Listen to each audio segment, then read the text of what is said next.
અમરેલી લેટરકાંડ મુદ્દે યુવતીના પિતાનો સનસનીખેજ ખુલાસો।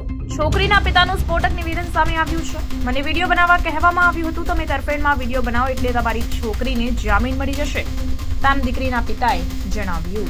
મારી દીકરીને જામીન ન મળ્યા બીજે દિવસે એટલે હું અમરેલી જેલે હતો।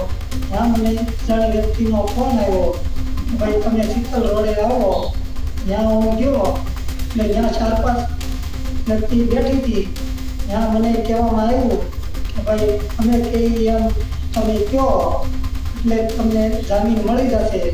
તે એક ચેતનભાઈ કરી લાલાવદરના ભાઈ હતા, એણે મને એમ કીધું કે ભાઈ તમે આ કૌશિકભાઈના ફેવરમાં વિડીયો બનાવો એટલે તમને તમારી દીકરી ખાલી છૂટી જાય। પણ એ બાબતે મારી પાસે બોલાવડાવ્યું અને એ બાબતે મને કોઈ એને સહાય કરી નથી।